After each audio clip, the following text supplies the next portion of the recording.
राजा महाराजा दिन रात बजे रण का बाजा, दिन रात बजे रण का बाजा। समझा रही हूँ किंतु वो मानने को तैयार ही नहीं है। यह कार्य अगर तुमसे नहीं हुआ तो किससे हो पाएगा? सीते, मेरी ओर देखो सीते।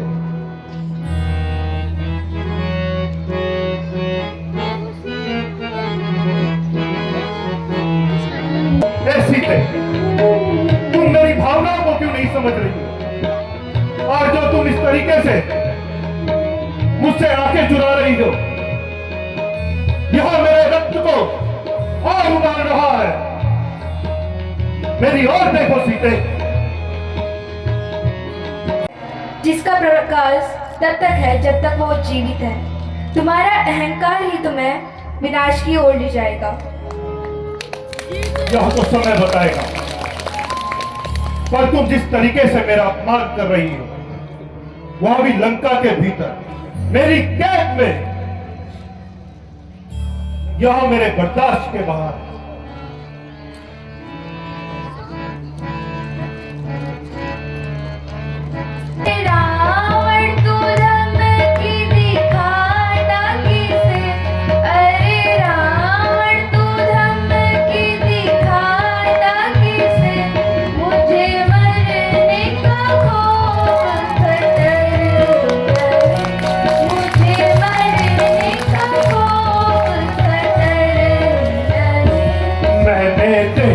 की है तुझसी बहुत सी चतुर, मैंने देखी है तुझसी बहुत ही चतुर। तुझे रोकने के खातिर मैं लाया नहीं, तुझे रोकने के खातिर मैं लाया नहीं।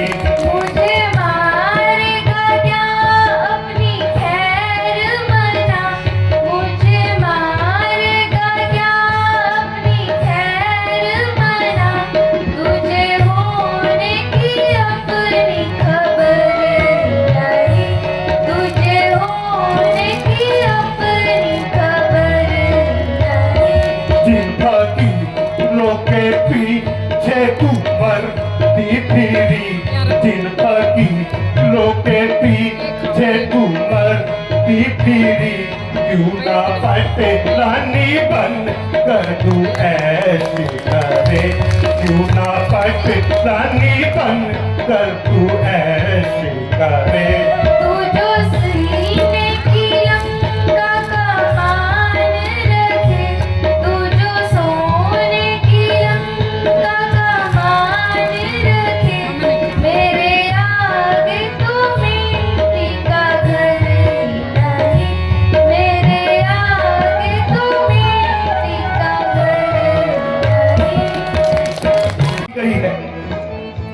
कहा एक तरफ लंका का ऐशोआरा वैभव, फिर भी तुम तपस्वी बालकों के पीछे अपनी पूरी जवानी बर्बाद कर रही है। त्रिजटा,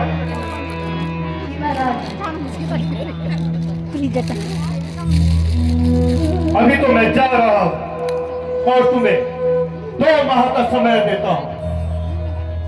साम दाम दंड भेद कोई भी नीति हो, सीता को समझाओ कि वो मेरा कहना माने।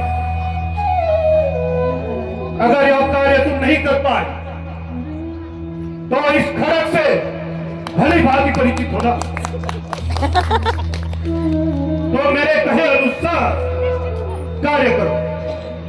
जय शंकर।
वाटिका को तहस नहस कर देता है और सोने की लंका को जला देता है।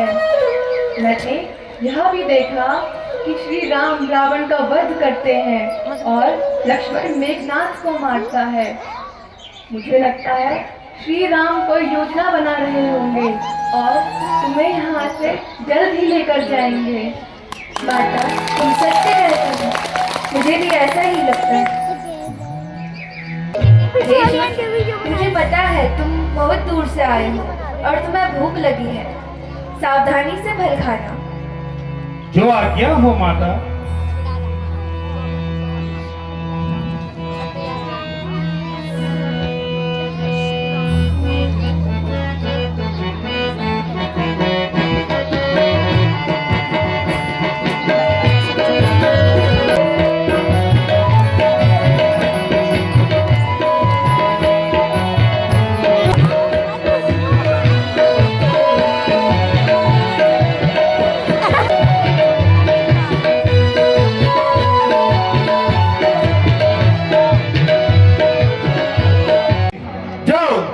और उसका शीश ले आओ। जय शंकर। ठीक है पिताश्री, प्रणाम। आयुष्मान। जय शंकर। जय शंकर। फलों का भोजन किया है। अरे मूर्ख, भूखा था तो मेरे महल में आ जाता, तुझे वहां भिक्षा दे देता, पर लेकिन एक चोर की भांति एक राजा की वाटिका में आकर उसके फलों का भोजन करना कहां तक न्याय संगत है। शायद जानता नहीं कि सोने की लंका में चोरी के लिए कितना भीषण दंड है, इसीलिए तूने यह दुस्साहस किया है। रे कपि पूजा दुष्ट दुखदाई, केहि कारण निश्चरा न्यायी, केहि कारण निश्चरा न्यायी। मेघनाद न जाना मोहि, मेघनाद न जाना मोहि, क्षीण में देख प्राण बंधोहि। शायद मेघनाद के बोल को नहीं जानता है, इसीलिए इस प्रकार का उत्पात मचाया हुआ है। सुन मेरी सत्य को।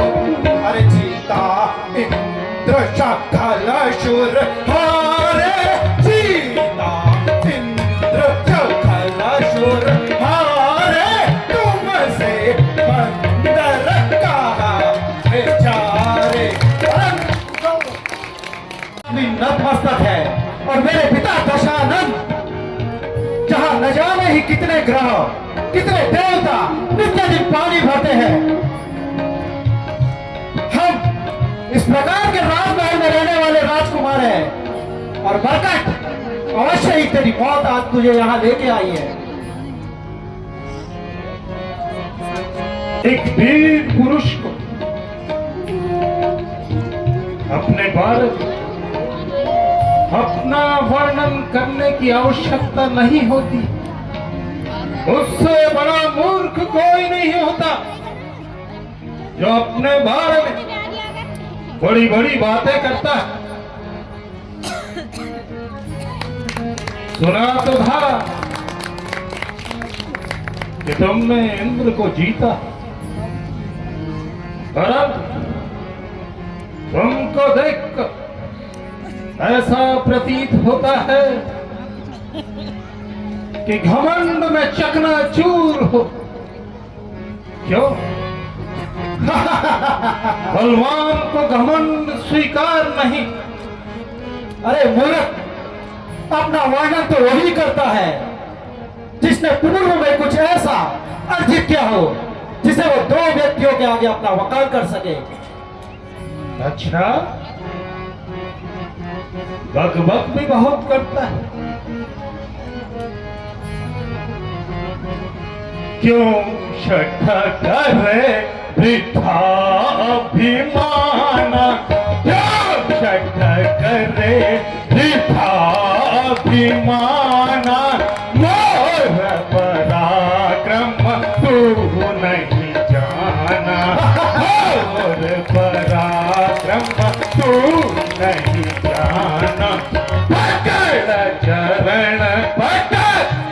पुनिधि माही पकड़ चरण पट पुनिधि माही तबहि वीर तम समाई तबहि वीर तमो समाई। अपनी ये अभिमान भरी बातों को छोड़ दो। अब तुम सिखाओगे इस लंका का युवराज किस प्रकार बातें करेगा।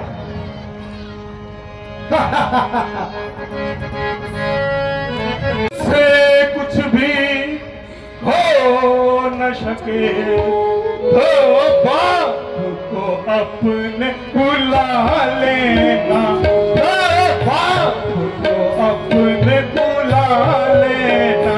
क्यों खड़ा खड़ा मुंह तकता है, क्यों खड़ा खड़ा मुंह तकता है, कुछ भाले भी समझा लेना।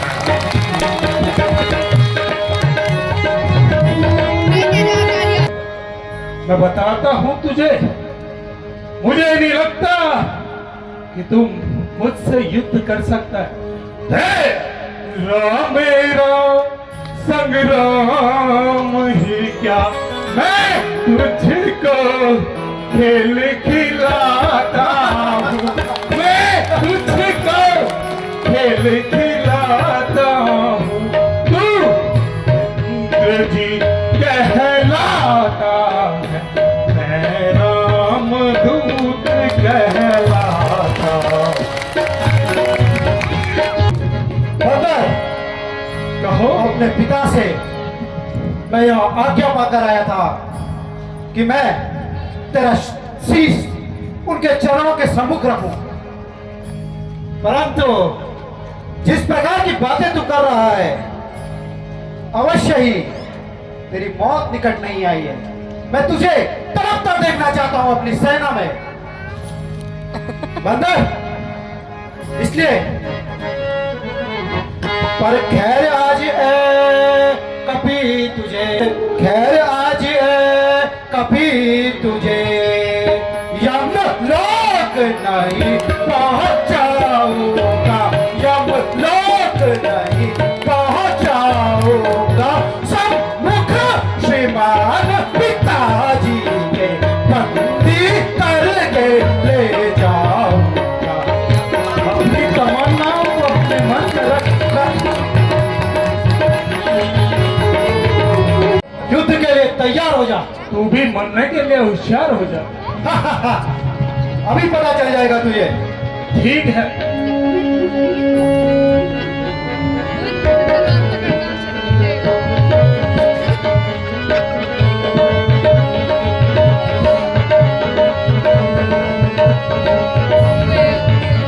जय शंकर, जय श्री राम।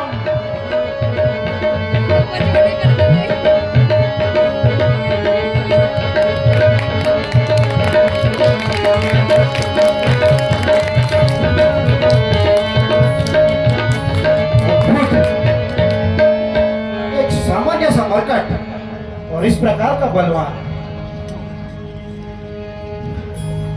बंदर, कहो। मैंने अभी कहा था तुझसे कि अपनी बातों का, अपने परिचय का बखान वो करता है जिसने जीवन में कुछ अर्जित किया हो। अच्छा, तू भी सुन कि मैंने क्या क्या अर्जित किया है। सुनाओ। सुन बंदर, यह ब्रह्म शक्ति है ब्रह्म की। सुन बंदर, यह ब्रह्म शक्ति है ब्रह्मा की, जो देवलोक से आई है, जो देवलोक से आई है। जिस समय इंद्र को जीता था उस समय हाथ में आई।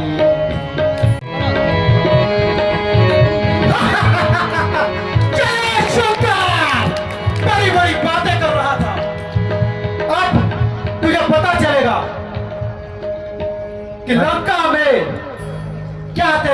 होने वाला है।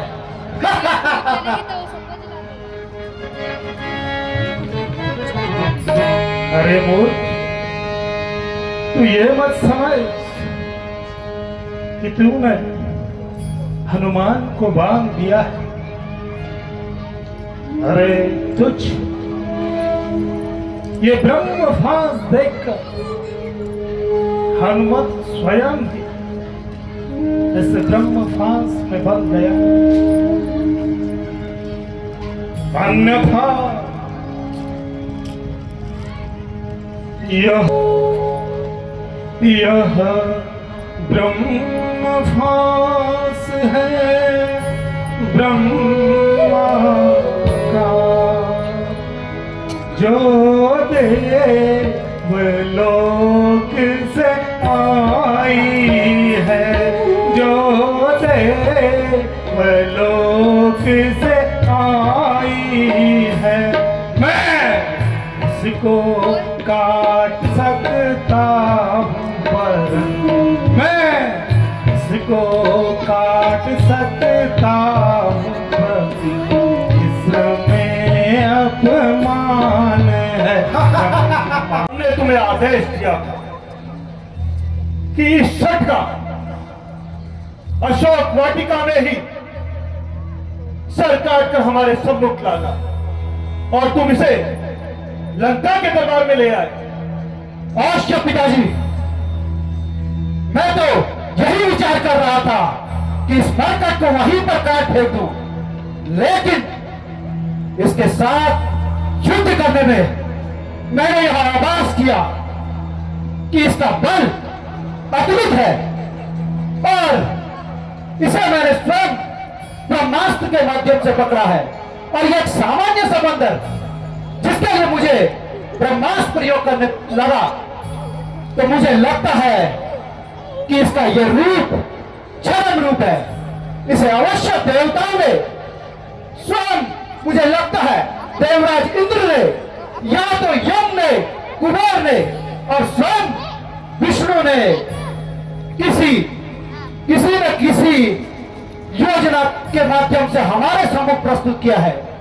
आप स्वयं सोचिए कि इस प्रकार के बंदर का हमारे सामने प्रस्तुत होना एक सोचनीय विषय है पिताश्री, इसलिए मैं आपके सामने प्रस्तुत करता हूं इसे।